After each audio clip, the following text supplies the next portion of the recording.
Zixto Hulicam na very sweet kay Zoe katabi at inakbayan pa ito. Magkakasama nga sila sa private movie screening ng The Little Mermaid hosted by the Dantes family. Marami nga ang in-invite ang Dantes family, lahat ng lovers ng The Little Mermaid. Marami nga ang naka-enjoy dito.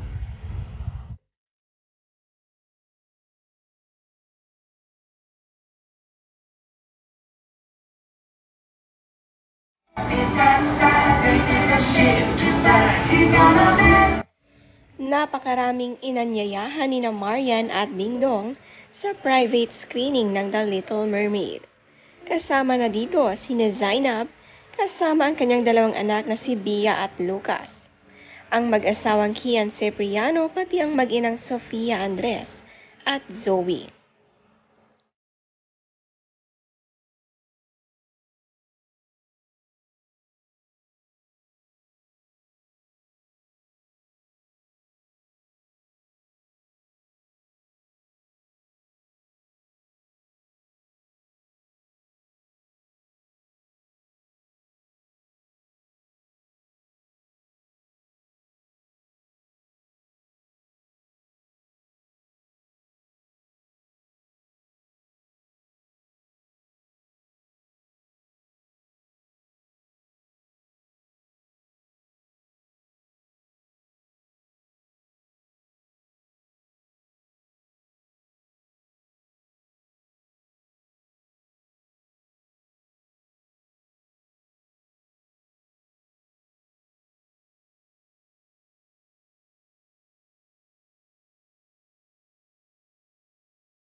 Priceless naman nga ang reaksyon ng anak ni Sheena Halili sa sobrang na-enjoy nga ang The Little Mermaid.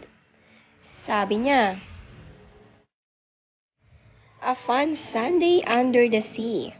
We joined a private screening of The Little Mermaid yesterday hosted by the Dantes family. It was Martina's first movie experience on the big screen. She had so much fun. We heard her say Wawa. She felt sorry for Ariel.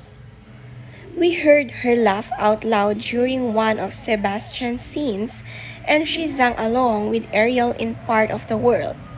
She even danced and clapped after the movie. After the movie, we were interviewed on what we thought about the film. Too bad we didn't have a video when they recorded us saying, 'The Little Mermaid now showing.'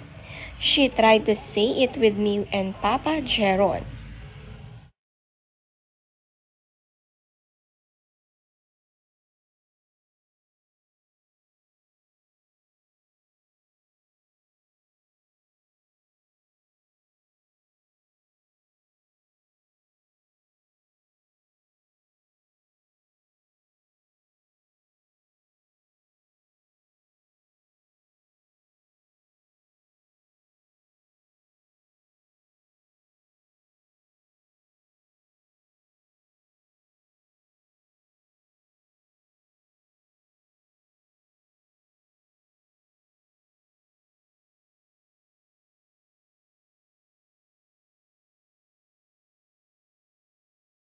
Si China Ordalesa nagpasalamat din sa Dantes family. Sabi niya, "A family treat this Sunday. Thank you so much Marian and Dingdong for this memorable experience.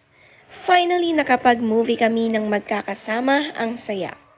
Pigil na pigil ang luha ko. Little Mermaid takes on a different meaning now that we are parents ourselves. And the new songs are also cool."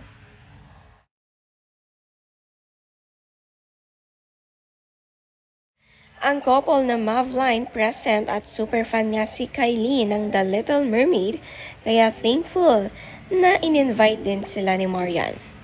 Sila nga ang mga friendship at malalapit kay Marian sa showbiz, na may mga anak at gustong mapanood si Mermaid Ariel.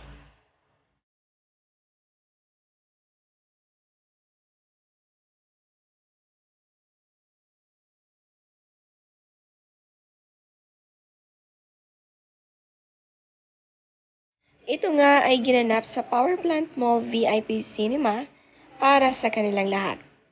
May pa-event din sina Marian na talagang naaliw nga ang manunood, lalong-lalo na sa kanyang bibong anak na si Zia.